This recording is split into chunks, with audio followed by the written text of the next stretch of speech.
Hello నమస్తే అండి. Welcome to VPA properties. ప్రగతి నగర్‌లో 2 బీహెచ్‌కే ఫ్లాట్ సేల్‌కొచ్చిందండి. ఇదొచ్చేసి ఈస్ట్ ఫేసింగ్ ఫ్లాట్ అండి. ప్రైవేట్ కారిడార్ ఉంటది. ఫ్లాట్ అయితే చాలా బావుంటదండి. వెంటిలేషన్ అయితే చాలా బావుంటది ఈ ఫ్లాట్‌కి. ఎవరైతే తక్కువ బడ్జెట్‌లో ఫ్లాట్ చూస్తున్నారో వాళ్ళకైతే ఇది మంచి ప్రాపర్టీ అండి. మంజీరా ఉంది, బోర్ ఉంది, వాటర్ ప్రాబ్లమ్ అయితే ఉంటది ఈ ఫ్లాట్‌కి. అండ్ ఇదొచ్చేసి ప్రైస్ వచ్చేసి వీళ్ళు 32,00,000 ప్రైస్ చెప్తున్నారండి. ప్రైస్ వచ్చేసి 32,00,000 అయితే ప్రైస్ చెప్తున్నారు.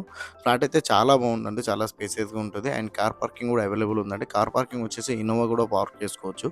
అంత స్పేసియస్‌గా ఉంటదండి కార్ పార్కింగ్ అయితే. అండ్ వెంటిలేషన్ పరంగా అయితే ఫ్లాట్ అయితే చాలా బాగుంటదండి. తక్కువ బడ్జెట్‌లో ఎవరైతే చూస్తున్నారో ఇదైతే మంచి ప్రాపర్టీ అండి.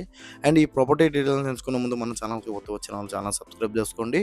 ఎవరైతే ప్రాపర్టీస్ కోసం సెర్చ్ చేస్తున్నారో వాళ్ళు మా ఛానల్‌కి కాల్ చేయండి. వాళ్ళ బడ్జెట్ అండ్ ఏరియా చెప్తే వాళ్ళ బడ్జెట్‌లో ఉన్న ఫ్లాట్స్ అన్నీ వాళ్ళ వాట్సాప్ నెంబర్ సెండ్ చేస్తామండి. ఇలా మన ఛానల్ ద్వారా ఫ్లాట్స్ అయితే చాలా స్పీడ్‌గా సేల్ అవుతున్నాయి. చాలా మంచి రెస్పాండ్ వస్తుంది. చాలా మంది కాల్ చేస్తున్నారండి. అండ్ లోన్ ఏజెంట్ నెంబర్ కూడా ప్రొవైడ్ చేస్తున్నామండి డిస్క్రిప్షన్‌లో. ఎవరికైనా లోన్ కావాలంటే లోన్ ఏజెంట్ కూడా కాల్ చేయొచ్చు. అండ్ ఇదొచ్చేసి మీరు చూస్తున్నది ఈస్ట్ ఫేసింగ్ ఫ్లాట్ అండి. 750 ఎస్ఎఫ్టీ. 750 ఎస్ఎఫ్టీ అయినా చాలా స్పేసియస్‌గానే ఉంటదండి. వెంటిలేషన్ అయితే చాలా బావుంటది ఈ ఫ్లాట్‌కి. అండ్ చాలా తక్కువ బడ్జెట్ అండి. 32,00,000 చెప్తున్నారు. ఇదొచ్చేసి 9 ఇయర్స్ ఓల్డ్ ప్రాపర్టీ అండి. East facing. మీకు రిజిస్ట్రేషన్ అవుతుంది, లోన్ వస్తుంది. కార్ పార్కింగ్ కూడా అవైలబుల్ ఉంది. లిఫ్ట్ కూడా అవైలబుల్ ఉంది. ఫ్లాట్ అయితే చాలా బావుంటదండి. ఎవరైతే తక్కువ బడ్జెట్‌లో చూస్తున్నారో వాళ్ళకైతే మంచి ప్రాపర్టీ అండి ఇది.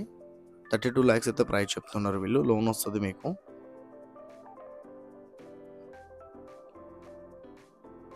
ఫ్లాట్ అయితే చాలా బావుందండి. వెంటిలేషన్ అయితే సూపర్ ఉంటది వెంటిలేషన్. అండ్ ఇదొచ్చేసి మీరు చూసిన కార్ పార్కింగ్ అండి. కార్ పార్కింగ్ అయితే చాలా స్పేసియస్‌గా ఉంటది. పెద్ద వెహికల్ కూడా మనకు పార్క్ అయిపోద్దండి. ఇబ్బంది ఉండదు. అండ్ బిల్డింగ్ కూడా చాలా బావుంటదండి. వెల్ మెయింటెనెన్స్ చేశారు. బిల్డింగ్ కూడా చాలా బావుంటది.